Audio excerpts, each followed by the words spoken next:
അപ്പോൾ ഇന്ന് പിറന്നാളാണ്. അപ്പോൾ നമ്മൾ വേറെ ആഘോഷങ്ങളൊന്നുമില്ല. വലിയ കോളേജിൽ ഫുഡ് കൊടുക്കാൻ പോകുന്നത്, അതിനുള്ള പ്രിപ്പറേഷനും കാര്യങ്ങളൊക്കെ ചെയ്തിട്ടുണ്ട്. കുറച്ച് പൊതിയേ ഉള്ളൂ, എണ്ണ ഞാൻ പറയുന്നില്ല. ലാസ്റ്റ് പാക്കിംഗ് എല്ലാം കഴിഞ്ഞ ശേഷം ഞാനത് കൂടി ഇതിനകത്ത് ആഡ് ചെയ്യാം. വളരെ സ്പെഷ്യൽ ഐറ്റംസ് ഒന്നുമല്ല, എപ്പോഴും ചെയ്യുന്നത് പോലെ തന്നെ ഒരു ചോറ്, നമ്മൾ വെള്ളച്ചോറ് തന്നെയാണ് ആക്കി കൊടുക്കുന്നത്. ഓരോ പ്രാവശ്യം ചെയ്യുമ്പോഴും ഞാനിത് വീഡിയോ എടുത്ത് ഇടുന്ന കാരണം നമ്മൾ ചെയ്യുന്നത് കണ്ടിട്ട് എപ്പോഴും ഞാൻ പറയുന്നത് പോലെ തന്നെയാണ് ഞാൻ ചെയ്യുന്ന കണ്ടിട്ട് ആരെങ്കിലും ഒരാൾ ഒരു 10 പൊതി അല്ലെങ്കിൽ 5 പൊതി ആ ഒരു ഇവിടെ ട്രിവാൻഡ്രം മെഡിക്കൽ കോളേജ് എന്നല്ല, നമ്മൾ ഈ ഫുഡിൻ്റെ ഒരു അഭാവം വരുന്ന സ്ഥലങ്ങൾ ഒരുപാടുണ്ട്. അത് ഹോസ്പിറ്റലായിരുന്നാലും റോഡ് സൈഡിലൊക്കെ ഇരിക്കുന്ന ആൾക്കാരായിരുന്നാലും ശരി. ചില സ്ഥലങ്ങളിൽ ഹോട്ടലുള്ള ഉടമകളൊക്കെ കൊടുക്കും, പക്ഷെ അങ്ങനെ കൊടുക്കാത്തവരുണ്ട്. നമ്മളെ ഈ കടയുടെയൊക്കെ മുന്നിലോ സൈഡിലോ ബസ് സ്റ്റാൻഡിലോ ഒക്കെ ഉള്ളവരൊക്കെ ഉണ്ട്. ഒരു നേരം നമ്മൾ കൊടുക്കുന്ന ആഹാരം കഴിച്ച് അവർക്ക് വയറ് നിറയുകയാണെങ്കിൽ അത് അത്രയും വലിയൊരു കാര്യമാണ്. നമ്മൾ ചിന്തിക്കും അത് ഇത്രയും വലിയൊരു കാര്യമല്ല എന്ന്, പക്ഷേ അതൊരു വലിയ കാര്യം തന്നെയാണ്. മുൻപ് ഞാനിങ്ങനെ ഈ ഫുഡ് കൊടുക്കുന്നത് ഞാൻ 2-3 വീഡിയോ ഇങ്ങനെ ചെയ്തിട്ടുണ്ട്. കാരണം ഞാനത് അതിന് മുന്നേയും ഈ വീഡിയോ ഒക്കെ ഫേസ്ബുക്കൊക്കെ ആക്റ്റീവ് ആവുന്നതിന് മുന്നേ ഞാൻ ചെയ്യുന്ന കാര്യമാണ്.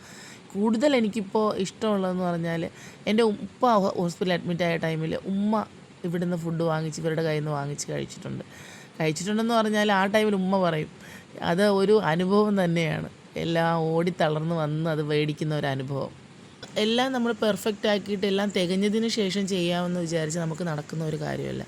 വളരെ കുറച്ച് ഐറ്റംസ് ആയിരുന്നാലും ഞാൻ കഴിക്കുന്ന ആഹാരം, ഇന്ന് എൻ്റെ വീട്ടിൽ ഞാൻ നോമ്പ് മുറിച്ചപ്പോഴും ഈ ഐറ്റംസൊക്കെ തന്നെയാണ് കഴിച്ചത്. അത് വെച്ച് തന്നെ ഞാനൊരു പൊതിച്ചോറുണ്ടാക്കി. താമസിച്ചിട്ടാണ് ഞങ്ങൾ കൊണ്ടുപോയത്.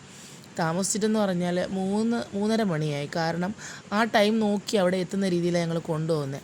നമ്മൾ അവിടെ നിന്ന് DYFI ടീമൊക്കെ ഫുഡ് കൊടുത്തിട്ട് പോയതിന് ശേഷം ഫുഡ് കിട്ടാതിരിക്കുന്ന കുറേ ആൾക്കാർ കാണും.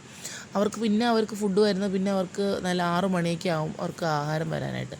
5:30 ആ ഒരു സമയമാകും. അതിനിടയിൽ വിശന്നിരിക്കുന്ന ഒരുപാട് ആൾക്കാരുണ്ട് അവിടെ. ഞാൻ അവരെ ലക്ഷ്യം വെച്ചിട്ടാണ് ആ ടൈമിൽ പോകുന്നത്. അപ്പോൾ ഇവിടെ നിന്ന് ലേറ്റായിട്ട് ഇറങ്ങുകയാണെങ്കിൽ 1:30-2 മണിക്ക് ഇറങ്ങുകയാണെങ്കിൽ ഒരു 3:30 ആകുമ്പോഴത്തേക്ക് അവിടെ എത്തും. ആ 3:30 മണി നേരത്തും ആഹാരം കഴിക്കാതെ പുണ്യം കിട്ടും മക്കളെ, കൊണ്ടുതന്ന് കഴിച്ച് ഇപ്പോഴാണ് കഴിക്കാൻ പറ്റിയെന്ന് പറഞ്ഞിട്ട് 1 പൊതി 2 പൊതി വാങ്ങിച്ചിട്ട് പോകണം. ചില ആൾക്കാർ കളയും എന്നൊക്കെ പറഞ്ഞു കേട്ടിട്ടുണ്ട്. പക്ഷെ നമ്മൾ ആ ഭക്ഷണം കൊടുക്കുമ്പോൾ പറയുന്നതെന്ന് പറഞ്ഞാൽ, നിങ്ങൾക്ക് 1 പൊതിയോ 2 പൊതിയോ ഞങ്ങൾ തരുന്നതിന് കുഴപ്പമില്ല, കളയരുത്, കളയാതെ അതെല്ലാം കഴിക്കണേ എന്ന് മാത്രമേ പറയാറുള്ളൂ.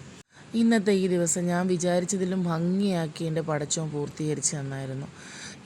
ഈ ഹോസ്പിറ്റലിൽ കിടക്കുന്ന നമ്മളെ ഓരോ സഹോദരങ്ങളും ഒരുപാട് അസുഖങ്ങളുമായി കിടക്കുന്നത്, എത്രയും വേഗം അസുഖങ്ങൾ മാറി അവരുടെ വീടുകളിലോട്ട് തിരിച്ചു പോകാൻ അല്ലാഹ് വിധി നൽകട്ടെ.